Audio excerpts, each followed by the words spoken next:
Hello dear students, welcome you all in this lecture. तो students, आज हम आपके पास बीएससी थर्ड ईयर से जो हमारी सेकंड बुक है पॉलीमर केमिस्ट्री, आज हम इसके बारे में एक लेक्चर बनाने जा रहे हैं जिसके अंदर हम ये स्टडी करेंगे कि एग्ज़ाम पॉइंट ऑफ व्यू से क्या चीज़ें पॉलीमर केमिस्ट्री के लिए इंपॉर्टेंट हैं, वो कौन से टॉपिक्स हैं जो आपको एग्ज़ाम पॉइंट ऑफ व्यू से ज़रूर तैयार करने हैं। इसके पहले भी मैंने एक लेक्चर बनाया हुआ है, दैट इज़ जो आपकी फर्स्ट बुक है 301, that is poly nuclear aromatic hydrocarbons heterocyclic compounds, और जिसमें ऑर्गेनिक स्पेक्ट्रोस्कोपी है, यूवी IR NMR। उसके अंदर भी हमने यही डिस्कस किया था कि एग्ज़ाम पॉइंट ऑफ व्यू से क्या चीज़ें ज़रूरी रहती हैं आपके पास, मतलब वो कौन से क्वेश्चन हैं जो आपको finally exam point of view से तो पढ़ने ही हैं। और सिमिलरली इसी के ऊपर चलते हुए हम जो आपकी सेकंड बुक है दैट इज़ पॉलीमर केमिस्ट्री, तो इसके बारे में हम सेम यही चीज़ पढ़ेंगे कि एग्ज़ाम पॉइंट ऑफ व्यू से क्या चीज़ें इस बुक से ज़रूरी हैं। सेक्शन वाइज हम हर एक चैप्टर के ऊपर चलेंगे कि क्या क्या हर एक जो चैप्टर से जो है वो इंपॉर्टेंट टॉपिक्स हैं और क्या चीज़ें हैं जो आप एग्ज़ाम के लिए अगर छोड़ना चाहो तो आप छोड़ भी सकते हैं। तो यही हमारा आज के इस लेक्चर में रहने वाला है, that is your paper code CAM 305 polymer chemistry. तो देखिए, ये चीज़ें तो सभी को पता है कि मैक्सिमम जो मार्क्स होते हैं आपके एग्ज़ाम के लिए दैट इज़ वो 50 रहेंगे इस बुक से। 5 सेक्शन होते हैं, 4 सेक्शन आपके 10-10 नंबर के, और जो आपका लास्ट सेक्शन होता है वो कंपलसरी होता है। जो आपके 4 सेक्शन होते हैं उसमें आपके पास चॉइस होती है कि आपको 2 क्वेश्चन दिए होते हैं, वहाँ से कोई एक करना होता है। तो मैक्सिमम मार्क्स जो हैं आपकी बुक में 50 हैं, और जो आपके पासिंग मार्क्स रहते हैं that is 18, which is very easy to score. ठीक है, तो हम सेक्शन वाइज चलते हैं कि आपके लिए क्या चीज़ें ज़रूरी हैं इस बुक में और क्या क्या नहीं है। तो सबसे पहले देखो, जो आपका सेक्शन ए है, तो सेक्शन ए जो रहेगा आपके पास इस बुक से 2 क्वेश्चन आएंगे, question number 1, question number 2, and मुझे उम्मीद है कि 3 ही पार्ट आएंगे। ठीक है, 4-4-3 या 4-4-2 इस तरह से करके। ठीक है, मतलब या तो 4-4-4-3-3 करके आएंगे 10 नंबर के लिए, या फिर आपके पास जो है इट शुड बी 4-4-2 या 4-3-3, कुछ ऐसा जैसा पैटर्न रहेगा। समटाइम जो है आपके पास 2-2 नंबर के क्वेश्चन भी डाल सकते हैं आपके पास ये। ठीक है, मतलब 3-3 ऐसा भी कर सकते हैं कि 3-3-2-2। अब डिपेंड करता है एग्जामिनर के ऊपर कि उसने किस तरह का पैटर्न रखा हुआ है, पर जो मोस्ट एक्सपेक्टेडली मुझे लगता है कि या तो 4-3-3 वाला चलेगा। अगर 3 ही क्वेश्चन डालते हैं हर एक क्वेश्चन से, तो आपके पास चॉइस रहेगी, या तो आप क्वेश्चन नंबर 1 करो या क्वेश्चन नंबर 2 करो। तो चलते हैं कि इस बुक से आपके लिए क्या क्या चीज़ें जो है ज़रूरी है सेक्शन ए से। तो देखिए, चैप्टर का नाम क्या है, introduction and history of polymeric materials. तो देखो, यहाँ से सबसे पहले जो आपकी इंपॉर्टेंट चीज़ें हैं, जैसे आपके पास नॉर्मल सी जो डेफिनेशंस हैं, जिसके बारे में तो देखो आपको डिटेल में पता ही होना चाहिए। जैसे आपकी ये पूरी बुक ही पॉलीमर के ऊपर है, तो कहीं आपसे अगर ऐसे क्वेश्चन पूछ ले कि डिफाइन द फॉलोइंग टर्म्स, जिसमें आपका पॉलीमर लिख दिया हो या मोनोमर हो, इनके बारे में आपको डेफिनेशंस पता होनी चाहिए। उसके बाद डिग्री ऑफ पॉलीमराइजेशन ये पूछी जा सकती है आपके पास। ठीक है, अब एक क्वेश्चन है आपके पास, how homopolymers are different from copolymers. Definition भी आ सकती है, define homopolymer, define copolymers and differentiate them. ये क्वेश्चन एक बार एग्जाम में पूछा भी गया हुआ है, तो इसलिए थोड़ा इंपॉर्टेंट भी है। उसके बाद हमारे पास नेक्स्ट टॉपिक है, and I think the very important topic, यहाँ से आपको एक क्वेश्चन जरूर देखने को मिलेगा, that is based on the classification of polymers. ठीक है, तो आपकी जो बुक में क्लासिफिकेशन दी हुई है वो अप्रॉक्सीमेटली 4 या 5 दी हुई है। इसमें जैसे आपके पास क्लासिफिकेशन है based on origin, then on the basis of nature of backbone, structure के बेसिस के ऊपर, इंटरमोल्यूलर फोर्सेस के ऊपर, या फिर आपके पास मेथड ऑफ सिंथेसिस के बेसिस के ऊपर। ठीक है, तो अगर इन क्लासिफिकेशन के बारे में अगर बोलूँ, देखो पांचों में से हो सकता है आपको एक आ जाए, और कई बार क्या होता है ना कि जैसे देखो, पहली जो क्लासिफिकेशन है बेस्ड ऑन ओरिजिन, जिसके अंदर आपके पास नेचुरल पॉलीमर्स आते हैं, सिंथेटिक पॉलीमर्स आते हैं, और आपके सेमी सिंथेटिक पॉलीमर्स होते हैं। ठीक है, एक ये होगी आपके पास। देन आपके पास जो नेचर ऑफ बैकबोन है, जिसमें आपके पास इनऑर्गेनिक, ऑर्गेनिक पॉलीमर्स होते हैं, सिंपल वाली है। देन स्ट्रक्चर के बेसिस के ऊपर यहाँ पे आपके पास लीनियर, ब्रांच्ड और क्रॉस लिंक्ड पॉलीमर्स होते हैं। देन ये जो आपके पास इंटरमोल्यूलर फोर्सेज वाली है, देखने में बहुत इंपॉर्टेंट है, क्योंकि इसमें कुछ एक टर्म्स आती है like fibres, elastomers, thermosetting polymers, thermoplastic polymer, ये तो वैसे ही इंपॉर्टेंट है बहुत ज़्यादा। और उसके बाद लास्ट वाली है on the basis of method of synthesis, where you have addition polymers and your condensation polymers. ठीक है, तो देखो कई बार क्या होता है ना कि अगर आप इन सभी क्लासिफिकेशन को पढ़ो तो आपको लगेगा कि जो बेस्ड ऑन इंटरमोलिकुलर फोर्सेज वाली है, कि जहाँ पे आपके पास फाइबर, इलास्टोमर, इस तरह की डेफिनेशन आ रही हैं सारी की सारी, तो हो सकता है कि आपसे एग्जाम में ये वाली पूछ ली जाए। ठीक है, तो ये तो मुझे लगता है कि इंपॉर्टेंट तो है ही है, नो डाउट ये बहुत इंपॉर्टेंट है। पर कई बार क्या होता है ना कि एग्जामिनर जो है वो अब आपका पेपर बहुत लेंथी होता है कई बार, तो बड़े इजी टॉपिक भी डालता है। तो इजी वालों में जो है वो based on origin, based on structure, क्योंकि उसको लगता है कि ये चीज़ें तो है सभी लिख ही सकते हैं पेपर में, इसलिए इस तरह के क्वेश्चंस भी डलते हैं आपके पास जिसको सभी अटेम्प्ट भी कर सकें। तो ये जो बेस्ड ऑन ओरिजिन है और बेस्ड ऑन स्ट्रक्चर्स हैं, these are very very important, ठीक है। इन दोनों को तो आपने ध्यान से कर लेना। और साथ में जो इंटरमोलर फोर्सेज है तो आप पढ़ोगे। और ये जो आपके पास based on method of synthesis है, जहाँ पे आपके पास एडिशन और कंडेंसेशन पॉलीमर्स हैं, तो इसके हो सकता है आपसे एग्जाम में डिफरेंस भी पूछ ली जाए कि differentiate between addition and condensation polymers. या फिर आपके पास एक क्वेश्चन मिलता है डिफरेंस का भी बन सकता है, जहाँ पे आपके पास क्रिस्टलाइन पॉलीमर्स हो या फिर एमोर्फस पॉलीमर हो, उनके डिफरेंस पूछ लिए। या फिर एग्जाम में एक बार ये भी क्वेश्चन आया था कि differentiate between chain growth polymers and step growth polymerization, ठीक है, इसके डिफरेंशिएट। तो ये डिफरेंस भी जरूरी है। मतलब ये जो आपका ऊपर वाला टॉपिक है based on method of synthesis, यही चीजें एडिशन कंडेंसेशन वाली यही यहाँ पे भी आती हैं आपके पास सारी की सारी। देन नेक्स्ट देखो, अब ये कुछ एक इंपॉर्टेंट टॉपिक्स हैं, कई बार क्या होता है कि हम छोड़ देते हैं, पर मुझे लगता है कि these are very very important. जिसमें सबसे पहले आपका टॉपिक आता है कि जो मोलिकुलर फोर्सेस होती हैं पॉलीमर में, तो इस टॉपिक को आपने बिल्कुल भी निगलेक्ट नहीं करना है। हो सकता है कि एग्जाम में कहीं आपसे ये क्वेश्चन ही मोलिकुलर फोर्सेस वाला या टैक्टिसिटी वाला जो है 3 नंबर में पूछ लिया जाए, ठीक है। मोलिकुलर फोर्सेस में ध्यान रखना, प्राइमरी मोलिकुलर फोर्स और सेकेंडरी मोलिकुलर फोर्सेस के बारे में आपने बताना है। और टैक्टिसिटी तो आप सभी ने पढ़ा ही होगा ऑलरेडी कि हमारे पास 3 डायमेंशनल जो अरेंजमेंट होती है पेंडेंट ग्रुप की वो किस तरह से होगी। तो इसके अंदर आइसोटैक्टिक पॉलीमर्स, सिंटियोटैक्टिक पॉलीमर्स और अटैक्टिक पॉलीमर्स होते हैं आपके पास। तो these 2 topics are also very very important, जहाँ जो मुझे लगता है कि आपको एग्जाम में देखने को जरूर मिलेंगे। उसके अलावा मैंने एक चीज़ और लिखी है, initiator used in addition polymerization. देखो एग्जांपल्स हैं, कई बार क्या होता है कि आपसे ना एमसीक्यू वगैरह भी बनते हैं या फिर आपके पास कंपल्सरी सेक्शन का क्वेश्चन भी आता है। जैसे आपको बोल दिया गया कि BF3 आपका एक इनिशिएटर है, वो किस तरह की पॉलीमराइजेशन टेक्निक में यूज होगा, मतलब एडिशन में जैसे आपके पास फ्री रेडिकल है, कैटाइनिक है, एनाइनिक है, वो किसके अंदर यूज हो रहा है आपके पास। तो कई बार इस तरह के क्वेश्चन भी बन सकते हैं, तो आपको इनिशिएटर्स के बारे में नॉलेज होनी चाहिए कि कौन कहाँ पे यूज होता है। नो नेक्स्ट देखो, हमारे पास 3 तरह के मैकेनिज्म्स हैं which are from the your chain growth polymerization, ठीक है। जिसके अंदर आपके पास एक तो आता है फ्री रेडिकल पॉलीमराइजेशन। तो हमारे पास जो एडिशन या फिर चेन ग्रोथ पॉलीमराइजेशन में 3 तरह के मैकेनिज्म हैं। इसके अंदर हमारे पास पहला मैकेनिज्म आता है आपके पास फ्री रेडिकल पॉलीमराइजेशन का, सेकंड है आपके पास कैटाइनिक पॉलीमराइजेशन का और थर्ड है हमारे पास एनाइनिक पॉलीमराइजेशन का, ठीक है। तो 3 तरह के मैकेनिज्म है, हो सकता है आपसे एग्जाम में पूछ लिया जाए, मतलब ऐसा नहीं है कि ये क्वेश्चन इंपॉर्टेंट नहीं है। दीज टॉपिक्स आर इंपॉर्टेंट, ठीक है, मतलब यहाँ से आपसे एग्जाम में कोई भी टॉपिक जो है पूछा जा सकता है। मुझे लगता है फ्री रेडिकल एंड कैटाइनिक ये दोनों जो है आपके इंपॉर्टेंट है काफ़ी ज़्यादा। एनाइनिक में आपके पास थोड़ी सी प्रॉब्लम हो जाती है लास्ट में जाके। इसके टर्मिनेशन वाले केस से आपके पास एक क्वेश्चन सिंपल बन जाता है कि right short note on living polymers, ठीक है। तो हो सकता है आपको इन तीनों में से कोई एक क्वेश्चन जो है वो एग्जाम में देखने को मिल जाए, तो ये मुझे थोड़ा इंपॉर्टेंट लगते हैं ये भी। देन हमारे पास जो है आपके पास देखो, कई बार क्या होता है ना एग्जाम में इतना डिफिकल्ट एग्जाम नहीं डलता है, आपसे मान लो कि मैकेनिज्म वगैरह भी नहीं पूछ रहे हैं, तो आपको क्या करेंगे ना कि आपके पास प्रेपरेशन वाला क्वेश्चन जो है ये डाल देंगे।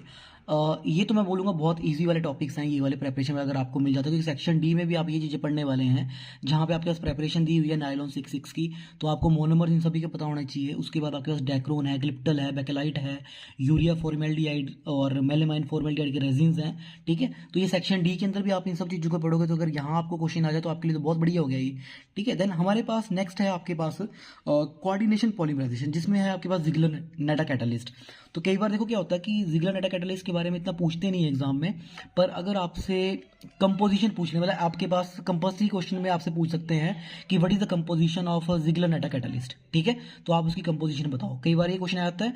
या फिर होता है कई बार आपसे जो ये जो जिगलर नेटा कैटलिस्ट वाली पॉलीमराइजेशन टेक्निक है आपके पास, ठीक है, इसको एग्जांपल के साथ पूछे। तो एग्जांपल 2 ही हैं आपके, एक तो इथाइलिन का होता है, एक प्रोपाइलिन का होता है। तो मतलब आपको ऐसा नहीं होगा कि बोला जाएगा कि इथाइलिन से करके दिखाओ या प्रोपाइलिन से करके दिखाओ। अगर स्पेसिफाई करता है एग्जामिनर तब तो अलग केस है, पर हो सकता है, मुझे लगता है कि अगर ऐसा क्वेश्चन डाल रहा है उन्होंने जिगलर नेटा वाला, तो डायरेक्टली डाल देंगे कि what is coordination polymerization and explain with the by using Ziegler Natta catalyst. तो उसमें आपको जो भी आती है वो आप लिख सकते हैं, ठीक है। अब देखो यहाँ पे अब तक टोटल लगे आपके 4 मैकेनिज्म हो गए, जिगलर-नाटा वाले हो गए और 3 आपसे जो आपकी एडिशन पॉलीमराइजेशन है वहाँ से आपके पास 3 तरह के मैकेनिज्म आ गए। देन हमारे पास नेक्स्ट क्वेश्चन देखो ये बन सकता है आपके पास, एडवांटेजेस बताओ कोऑर्डिनेशन पॉलीमराइजेशन की। देन कोपॉलीमर्स हैं और इसके टाइप्स हैं। ये थोड़ा सा देखो आपको हल्की सी नॉलेज होनी चाहिए, कई बार ये क्वेश्चन कंपल्सरी सेक्शन में भी आ जाते हैं, जिसमें आपके पास जैसे random, alternate polymers, block polymers, ये वो चीज़ें हैं जो एग्जामिनर आपसे पूछ सकता है। देन नेक्स्ट जो पार्ट आता है अब इसका, अब मुझे लगता है ये बहुत ज़्यादा इंपॉर्टेंट है, and this part starts with that is functionality. ठीक है, this is very important. Functionality principle, उसका क्राइटेरिया क्या होता है और आप फंक्शनैलिटी कैसे निकालोगे, उसके जो न्यूमेरिकल्स हैं एंड कैरुथर इक्वेशन। ठीक है, ये जो 3 चीज़ें हैं these are very very important. हो सकता है कि आपसे कैरुथर इक्वेशन पूछ ली जाए कि what is functionality and derive Carothers equation, या फिर क्वेश्चन आपको ऐसा है कि what is functionality principle and calculate the functionality of the following. मतलब आपको एग्जाम एक क्वेश्चन दे रखा होगा न्यूमेरिकल टाइप, ठीक है, आपकी बुक में जो न्यूमेरिकल दिए हुए हैं वहां से हो सकता है कि आपके पास जो है वो फंक्शनैलिटी का न्यूमेरिकल आ जाए। तो ये चीज़ तो इंपॉर्टेंट है। इसके अलावा कुछ एक चीज़ मैंने यहाँ पे हल्की सी अगर और लिखी हुई है कि प्राइमरी कंडीशन क्या होती है मॉलिक्यूल को to make it useful in a condensation polymerization reaction, और एक ये जो आपके पास हम जब जोड़ते हैं that is head to head, head to tail, tail to tail, tail to head, जो आपके पास सेगमेंट लिंकेज होती है, इसकी आपको नॉलेज होनी चाहिए। और देखिए अगर मैं पूरे सेक्शन से अगर आपको बोलूँ तो अब देखिए एक ही चैप्टर है, तो आपको क्वेश्चन नंबर 1 भी यहीं से आना है, क्वेश्चन नंबर 2 भी यहीं से आना है, तो मुझे लगता है आपके पास मतलब 6 का पार्ट तो आपके टोटल अगर 6 क्वेश्चन तो आपके इस चैप्टर से बन ही रहे हैं। तो इन 6 में अगर आपको मैं बोलूँ तो सबसे पहले मुझे लगता है कि यहाँ से आपके पास एक क्वेश्चन आपका क्लासिफिकेशन से हो गया, नेक्स्ट आपका हो सकता है डिफरेंस आ जाए कहीं से। ठीक है, सेकेंड पार्ट आपका डिफरेंस बन सकता है। थर्ड वन जो है आपके पास इट मे बी टैक्टिसिटी, या फिर आपके पास मोलिकुलर फोर्सेस जो है वो यहाँ से आ सकता है। देन आपके पास एक जो पार्ट होगा it will be from the mechanism part, या तो फ्री रेडिकल की आएगी या कैटायन वाले की आएगी। ठीक है, it is actually cationic polymerization, not cation. ठीक है, दिस इज कैटाइनिक पॉलीमराइजेशन। और उसके बाद हो सकता है कि आपसे प्रेपरेशन वाला पोर्शन पूछ लिया जाए कि इनमें से कोई एक की बताओ, या फिर जिगलर-नाटा वाला क्वेश्चन हो गया, and last is your functionality. ठीक है, मैं एक ऐसा करूंगा, मैं एक मॉक पेपर भी आप सभी के लिए बना के दूंगा कि उसमें आप लोग अपनी तैयारी देख सकते हैं। मैं कुछ एक एक्सपेक्टेड क्वेश्चन बनाऊंगा, एक पूरा क्वेश्चन पेपर सेट बना के दूंगा मैं आपको, जिसमें आप ये चेक कर सकते हैं कि आपने जो तैयारी की हुई है अभी तक, ठीक है, उसमें से आपको कितना आता है।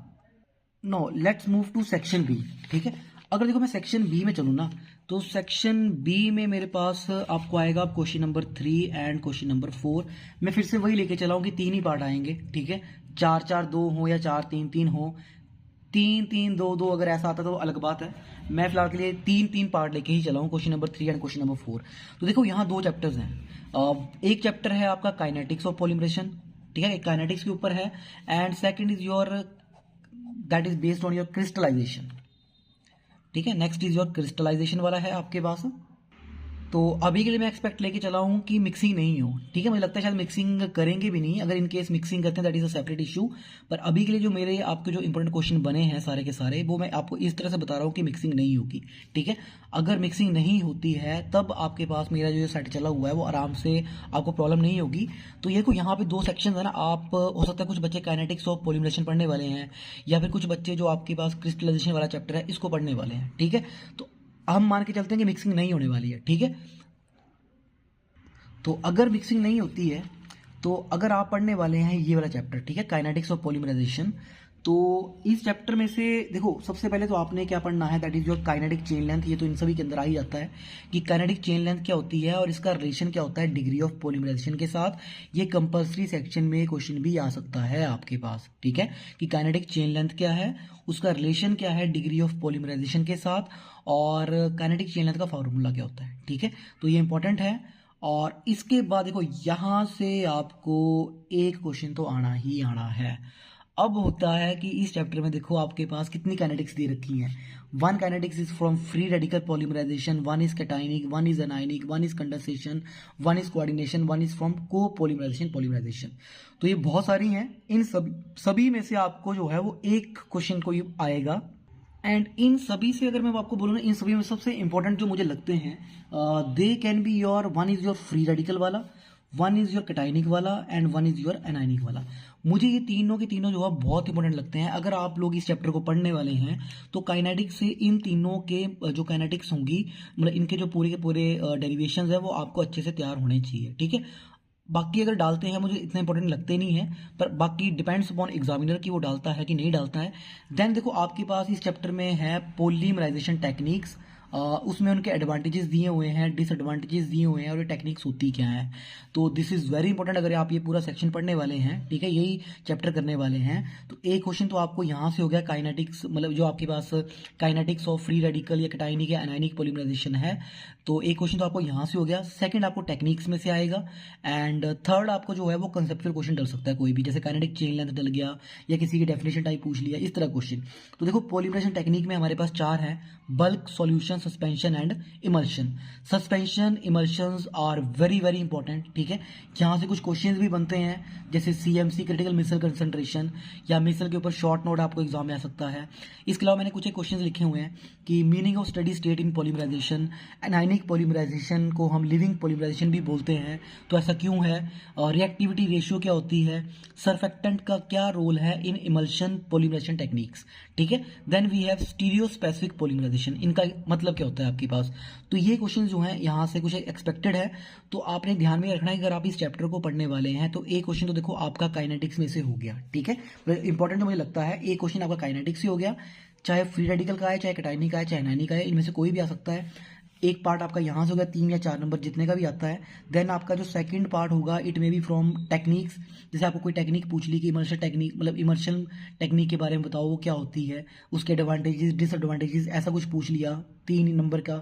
या फिर उसके बाद जो आपका लास्ट पार्ट बचेगा दैट इज जैसे आपसे काइनेटिक चेन लेंथ के बारे में पूछ लिया, ये क्या होती है, उसका रिलेशन बताओ डिग्री ऑफ पॉलीमराइजेशन के साथ। या फिर आपसे पूछ लिया what is critical micelle concentration, उसके ऊपर शॉर्ट नोट लिखो। या फिर आपसे पूछ लिया कि सरफेक्टेंट का क्या रोल होता है इमर्शन पॉलीमराइजेशन टेक्निक में। इस तरह के क्वेश्चन जो आपको यहाँ से बन सकते हैं। अब देखिए इसके साथ जो ऑप्शन है ना, ऑप्शन वाला पार्ट है इसका क्रिस्टलाइजेशन एंड क्रिस्टलिनिटी। मुझे लगता है कि अगर देखो मिक्सिंग ना हो और अगर आपको दो है, काइनेटिक्स वाला भी है और क्रिस्टलाइजेशन वाला भी है, अगर आपको तैयार करना है तो मैं आपको बोलूंगा कि क्रिस्टलाइजेशन वाला जो है, ये वाला क्रिस्टलाइजेशन एंड क्रिस्टलिनिटी है, इट इज़ बेस्ट, ठीक है। मेडिकल स्टूडेंट्स को प्रॉब्लम होती है डेरिवेशन वगैरह करने में, जहाँ पे थोड़ी सी इंटीग्रेशन डिफ्रेंसिएशन वगैरह ऐसी चीज़ें आ जाती हैं। तो मेडिकल वालों के लिए तो ये जो पोर्शन है क्रिस्टलाइजेशन वाला, ये तो बहुत ईजी वाला है, ठीक है। मतलब वो आराम से इन टॉपिक्स को अच्छे से तैयार कर सकते हैं। कुछ एक इसमें टॉपिक वो भी हैं जो वो पढ़ते भी हैं अपने, ठीक है। तो नॉन मेडिकल वाले तो बच्चे आराम से कर सकते हैं काइनेटिक्स ऑफ पॉलीमराइजेशन को। पर फिर भी अगर मैं बोलूँ अगर मिक्सिंग नहीं होती है इन दोनों चैप्टर्स के अंदर और ये दोनों पार्ट अलग अलग ही आते हैं दोनों चैप्टर्स, तब तो बच्चों क्रिस्टलाइजेशन वाला पार्ट जो है वो ज़्यादा ईजी है, टफ नहीं है, बहुत ईजी है, ठीक है। तो इसमें जो इंपॉर्टेंट चीज़ें हैं जो आपको पता होनी चाहिए एग्जाम के लिए, पहले तो हो गया व्हाट इज क्रिस्टलाइट, ठीक है, मतलब डेफिनेशंस है, ऐसा जरूरी नहीं पूछेंगे एग्जाम में, पर फिर मैं ऐसा बता रहा हूँ कि चीज़ें वो हैं जो आपको, देखो अगर आप ये चैप्टर पढ़ रहे हैं तो आपको इन टॉपिक्स के बारे में नॉलेज तो होनी ही होनी चाहिए। उसके अलावा अब देखो क्वेश्चन बनता क्या है इस चैप्टर से, पहले तो आपको ये बन सकता है कि डिफाइन टीएम टीजी, मतलब क्रिस्टलाइन मेल्टिंग पॉइंट क्या होते हैं और आपका ग्लास ट्रांजिशन टेम्परेचर क्या होता है, and explain factors affecting them. पहला तो सबसे पहले आपके पास इंपॉर्टेंट टॉपिक तो यही हो गया। अब इस चैप्टर से देखो एक बड़ा इंपॉर्टेंट टॉपिक है, शायद कुछ बुक्स में दिया भी नहीं है ये वाला, ठीक है, what is the relation in TG and TM for symmetrical and unsymmetrical polymers. तो ये भी एक इंपॉर्टेंट टॉपिक है, एग्जाम में पूछा गया हुआ है, ठीक है। तो इसलिए मैंने इसको भी इंक्लूड किया हुआ है कि अगर एक बार पूछा गया है तो हो सकता है कहीं आगे ना फिर से पूछ लिया जाए। तो इसलिए इस टॉपिक को, ये जो इसमें तो सिर्फ रिलेशन ही है, ठीक है। तो सिमेट्रिकल रिलेशन क्या होता है और अनसिमेट्रिकल का रिलेशन क्या होता है, तो आपने वो तैयारी करने हैं। उसके अलावा देखो अब टॉपिक है आपके पास कि आपने जो आपका ग्लास ट्रांजिशन टेम्परेचर है और क्रिस्टल मेल्टिंग पॉइंट है उसको आप कैसे मेजर करोगे। तो ये जो क्वेश्चंस हैं आपके पास ये वाले, और ऊपर डिफाइन मतलब explain factors affecting TG TM, it also comes in your section C. तो ये सेक्शन सी के भी क्वेश्चंस हैं, ठीक है।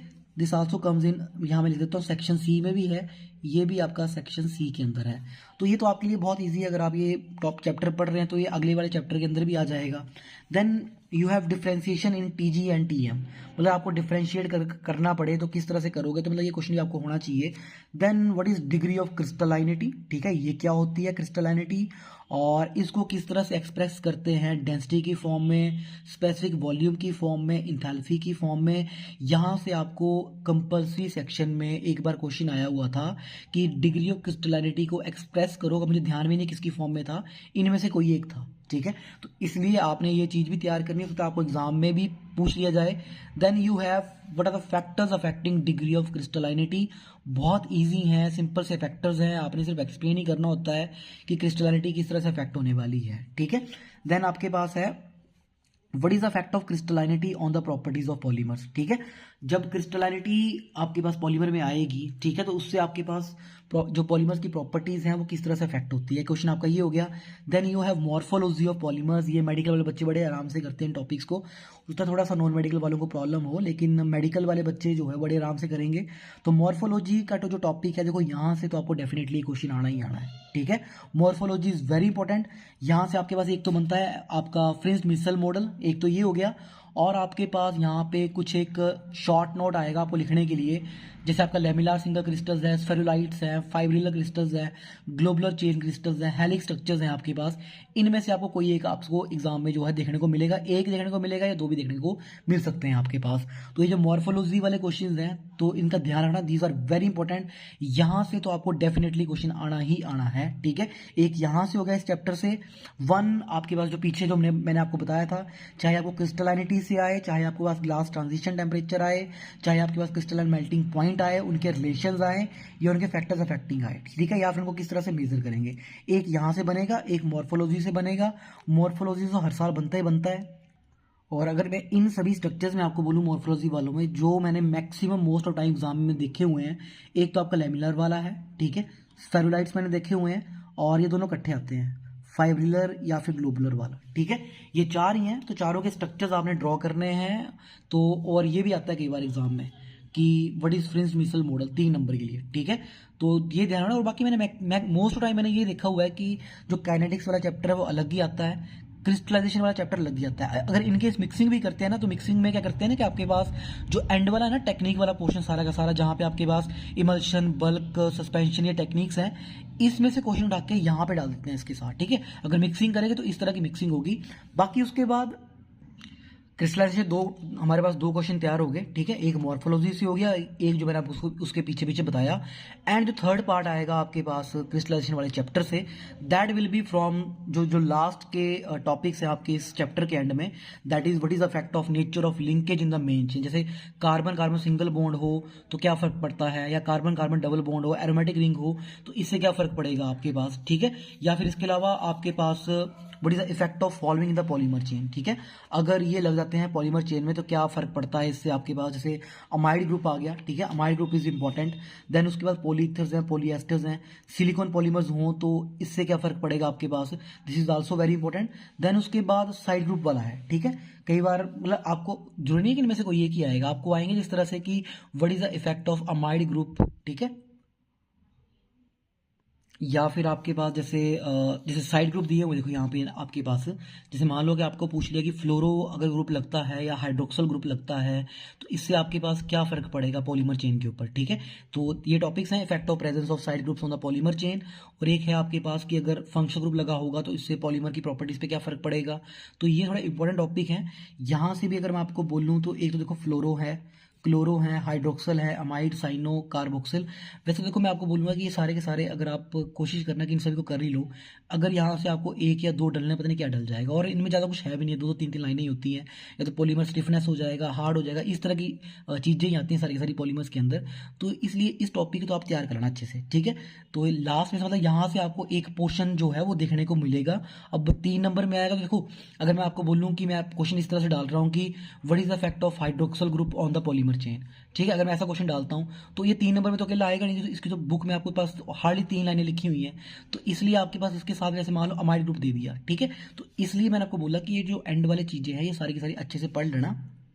इसके अलावा मैंने 1 2 क्वेश्चन और लिखे हुए हैं कि what is the explain the principle use to determine TG TM.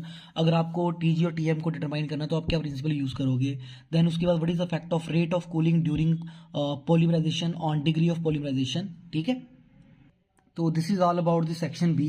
तो इसमें से मैं जो एक्सपेक्ट मैं यही करता हूँ कि एक क्वेश्चन आपको यहाँ से देखने को मिलेगा, may be from amide group, ठीक है, कि अमाइड ग्रुप अगर आपके पास लगता है तो पॉलीमर चेन पे क्या फर्क पड़ेगा। देन आपके पास हो सकता है सिलिकॉन पॉलीमर्स आ जाए, या फिर ये भी इंपॉर्टेंट है वैसे पॉलीथर्स, पॉलीएस्टर्स, और एंड में जो आपके साइड ग्रुप वाला टॉपिक है, ठीक है, यहाँ से कोई एक, उसके बाद आपके पास मॉर्फोलॉजी से एक, और उसके बाद TGTM वगैरह से कुछ आपके पास, या फिर डिग्री ऑफ क्रिस्टलिनिटी से कुछ आ जाएगा। Now next move to our जो आपका सेक्शन सी है। तो देखिए सेक्शन जो आपका सी हुआ, इसमें आएगा आपको क्वेश्चन नंबर 5, क्वेश्चन नंबर 6। अब देखो यहाँ पे भी ना 2 चैप्टर हैं आपके पास, ठीक है। एक चैप्टर है आपके पास मोलिकुलर वेट वाला है, और एक आपके पास शायद पॉलीमेरिक सोल्यूशन वाला है, पॉलीमर सोल्यूशन वाला। तो फिर से चैप्टर बड़े बड़े हैं, ठीक है, इसमें बहुत सारे टॉपिक्स हैं, इसमें भी ठीक ठाक टॉपिक हैं। तो मैं फिर से एक्सपेक्ट करता हूँ कि 1 2 3 4 4 3 ही आए। तो अगर ऐसा होता है तो मैं फिलहाल तो मैं ये मान के चला हूँ कि मिक्सिंग नहीं होगी, ठीक है। अगर मिक्सिंग नहीं होती है तो आप अगर एक चैप्टर अच्छे से तैयार कर लेते हैं तो आपका 10 नंबर क्वेश्चन पूरा कंप्लीट हो जाएगा, ठीक है। अगर मिक्सिंग होती है तब तो आपको थोड़ा सा दूसरे चैप्टर का आइडिया होना चाहिए।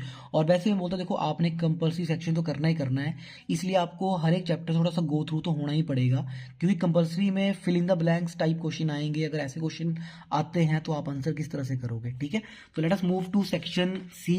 तो पहला चैप्टर जो है आपका that is your determination of molecular weight of polymers, ठीक है, कि आपने मोलिकुलर वेट डिटरमाइन करने हैं पॉलीमर्स के।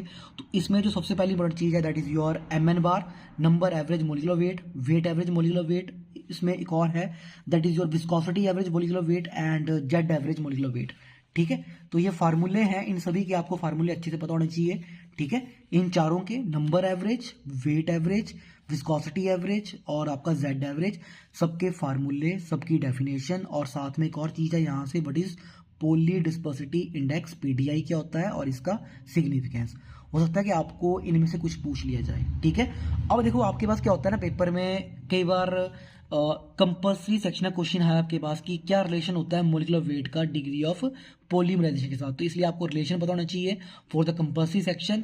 एंड समटाइम्स क्या होता है ना, आपके पास इस चैप्टर से ये न्यूमेरिकल भी आते हैं कि calculate number average molecular weight and weight average molecular weight. इसलिए अगर आप ये चैप्टर पढ़ रहे हैं तो आपको नंबर एवरेज मोलिकुलर वेट इन सब के डेफिनेशन तो पता ही होनी चाहिए, फार्मूले पता होने चाहिए, और अगर न्यूमेरिकल आया तो किस तरह से आपने सॉल्व करना है ये आपको क्लियर होना चाहिए। नो नेक्स्ट एक पार्ट मुझे लगता है यहाँ से आपका ऑलमोस्ट कंप्लीट हो ही गया है, जो मुझे लगता है कि आ ही जाएगा यहाँ से आपको। देन नेक्स्ट आपके पास है यहाँ से very very important determination of the molecular weight of polymers. तो देखो यहाँ 4 हैं, इसमें 4 मेथड्स आपके पास। पहला है end group analysis for number average molecular weight, then we have viscometry जिससे आप विस्कोसिटी एवरेज मोलिकुलर वेट निकालोगे, then we have osmometry, then we have light scattering method for weight average molecular mass. तो इन चारों में से होता है आपको एग्जाम में कोई एक आ जाए या कोई भी ना आए, ठीक है, कुछ भी पॉसिबल है यहाँ पे। लाइट स्कैटरिंग भी इंपॉर्टेंट है, ओस्मोमेट्री भी इंपॉर्टेंट है, ठीक है, विस्कोमेट्री भी शायद एग्जाम में कई बार आया हुआ है, एंड ग्रुप भी है, कई बार सिंपल भी पूछ लेते हैं आपसे। तो देखो चारों के चारों मैं तो ये बोलूँगा कि इंपॉर्टेंट भी हैं, हो सकता है आपको एग्जाम में आ जाएं। और ये भी पॉसिबिलिटी है कि देखो आपको ऊपर से ना यहाँ से न्यूमेरिकल आ गया और ये चीज़ें डालने ही ना आपके पास, ये भी पॉसिबिलिटी है, ऐसा भी हो सकता है आपके पास। तो उसके हिसाब से आपको ये टॉपिक्स तैयार करने हैं। Then we have glass transition temperature और what are the factors affecting glass transition temperature. तो ये हमने सेक्शन बी के अंदर किया हुआ है, ठीक है, मैंने अभी आपको पीछे बताया।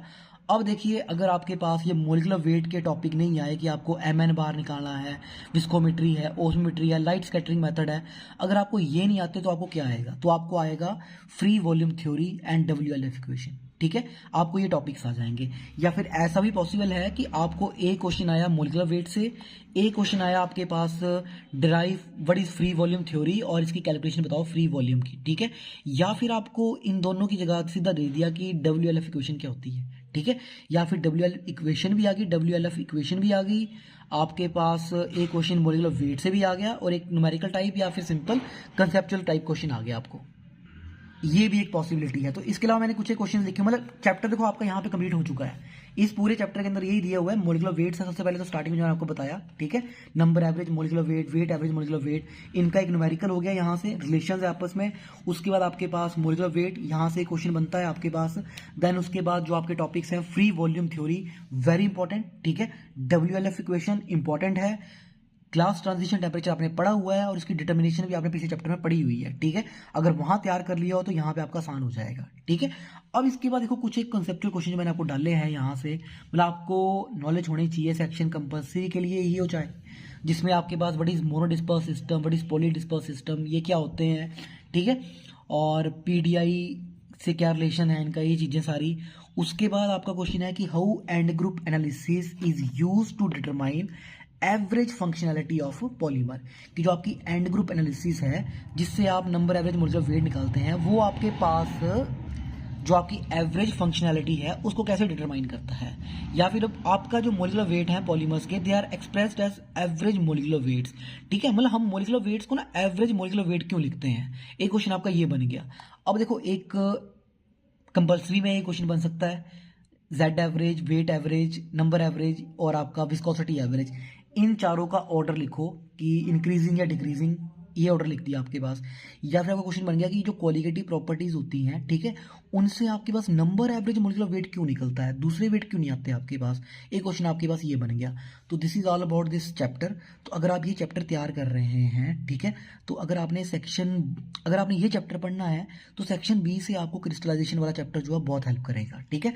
नो लेट्स मूव टू इसका जो ऑप्शनल चैप्टर है, दिस इज पॉलीमर सोल्यूशन। और मैं अगर आपको बोलूँ कि इन दोनों चैप्टर्स में से अगर आपको मान के चलो कि मिक्सिंग नहीं होती है, ठीक है, अगर मिक्सिंग ना हो और अगर आपको एक चैप्टर तैयार करना हो तो मैं बोलूँगा कि पॉलीमर सोल्यूशन ज़्यादा बेटर रहेगा आप लोगों के लिए, ठीक है, क्योंकि छोटा भी है और आसानी से तैयार भी होता है। समटाइम मिक्सिंग भी होती है आपस में, आपको ये मैं क्लियर कर दूँ, ऐसा नहीं है कि मिक्सिंग नहीं होगी।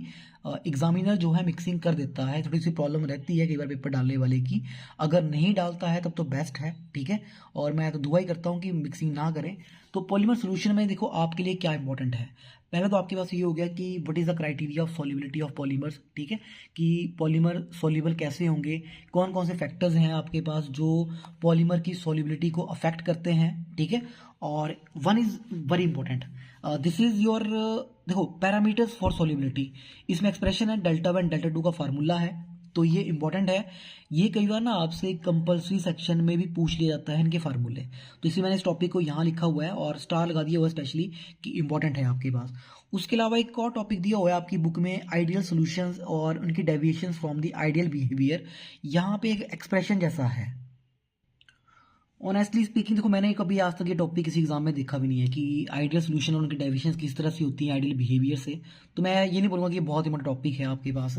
देन जो इंपॉर्टेंट है वो तो आपके पास ही आई, फ्लोरी-हेगियस थ्योरी, ठीक है, फ्लोरी-हेगियस थ्योरी और इसकी assumptions, this is very important. हो सकता है कि मिक्सिंग में आपका ये टॉपिक ऊपर नीचे मिक्स कर दिया जाए, ठीक है। अब यहाँ से एक्सप्रेशन आता है एंट्रोपी ऑफ मिक्सिंग, ठीक है, कि what is the entropy of mixing in case of polymer solution, इसको ड्राइव करो, बहुत लंबी इक्वेशन है इसलिए कई बार इसको नहीं डालते हैं एग्जाम में।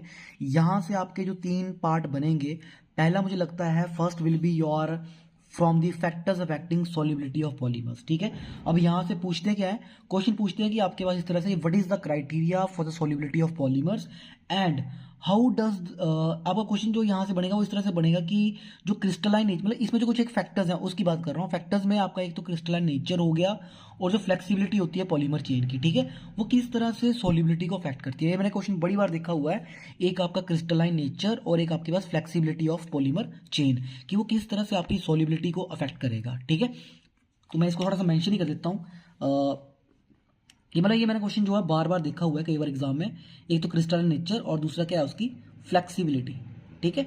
तो ये जो 2 पैरामीटर्स हैं, मतलब आपने ऐसा नहीं कि अकेले ये 2 पढ़ने हैं, पेपर में ये क्वेश्चन अलग से आता है। वैसे मैंने बड़ी बार देखा हुआ है, ये क्वेश्चन भी आया हुआ है आपके पास कि what are the factors affecting degree of factors affecting solubility of polymers, ठीक है। पर समटाइम्स क्या होता है कि वो पार्ट्स जो है ना आपके पास, जो पार्ट्स हैं दिए हुए हैं उनमें से कुछ निकाल के डाल देते हैं। जैसे मैंने क्वेश्चन डाल दिया कि how does the crystalline nature of a polymer affect the solubility of polymers, या फिर how does the flexibility of a polymer chain affect the solubility of polymer, इस तरह क्वेश्चन डल के आ गया आपके पास, ठीक है। एक ये हो गया।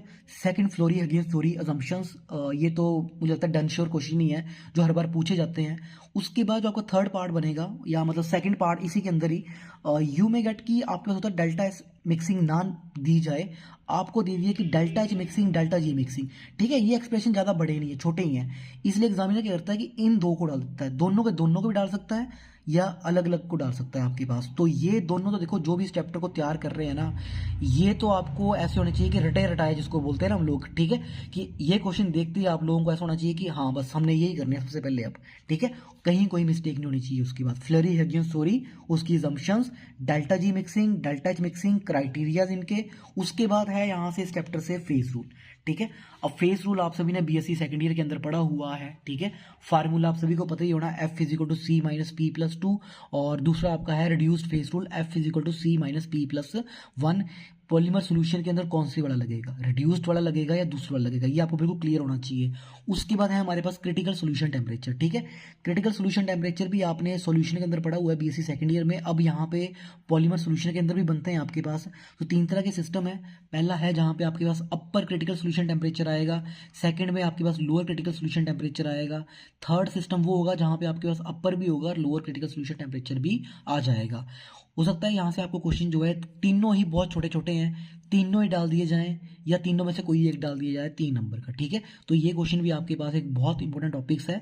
इसके साथ साथ में एक क्वेश्चन ये भी आता है कि what is the effect of molecular mass on upper critical solution temperature या लोअर क्रिटिकल सोल्यूशन टेम्परेचर, ठीक है। तो क्रिटिकल सोल्यूशन टेम्परेचर इन सभी में से यहाँ से लेके यहाँ तक इनमें से कोई एक पार्ट बन जाएगा, ठीक है। एक पार्ट यहाँ से हो गया, सेकंड पार्ट मैंने आपको बताया फ्लोरी-हिगिंस थ्योरी वाला, डेल्टा जी मिक्सिंग, और थर्ड आपके पास फैक्टर्स अफेक्टिंग सॉल्युबिलिटी वाला। इसके अलावा मैंने कुछ एक टॉपिक्स और लिखे हुए हैं, क्वेश्चन है कुछ एक कि how molecular weight of polymer affect there solubility, ठीक है। मोलिकुलर वेट सॉल्युबिलिटी को किस तरह से अफेक्ट करता है, why solubility relations of polymers are different and more complex than those of low molecular weight compounds, ठीक है। लो मोलिकुलर वेट कंपाउंड से क्यों डिफरेंट है।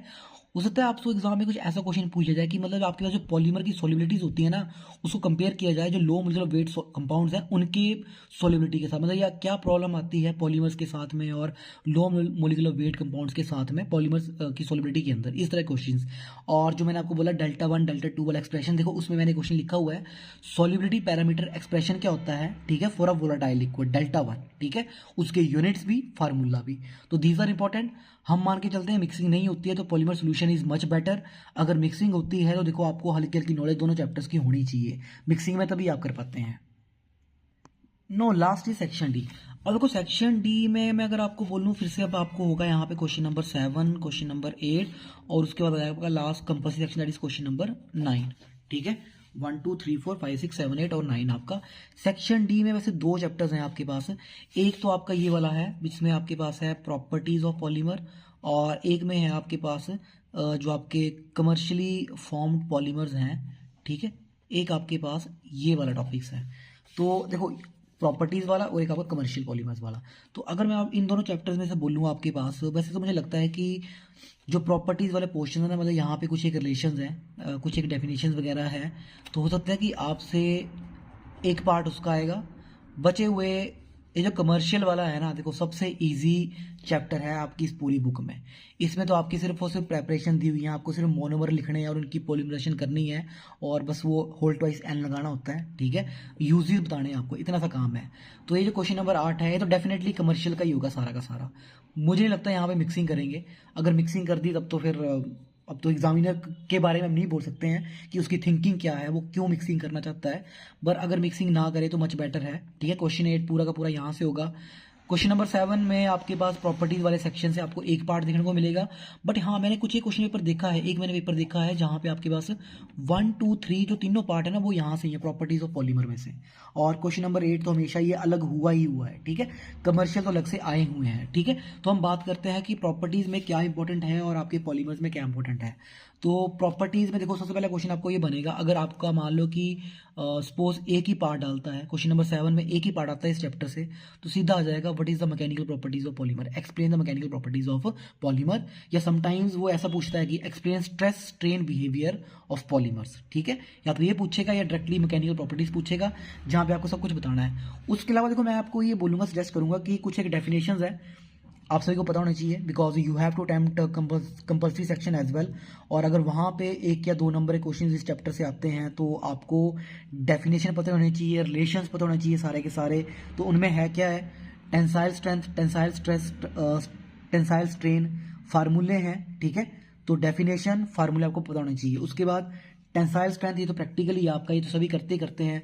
Then you have Young's modulus, ठीक है। Then we have toughness of polymer, मतलब definition आपको पता होनी चाहिए। उसके बाद अल्टीमेट इलोंगेशन, इसका डेफिनेशन, इसका फार्मूला, यील्ड स्ट्रेंथ और उसका ग्राफ, ठीक है। Then we have stress strain behaviour of different type of polymers. ये क्वेश्चन भी मुझे वैसे इंपॉर्टेंट लगता है। देखो यहाँ पे ग्राफ ही है, ओनली कुछ भी नहीं है, ग्राफ है।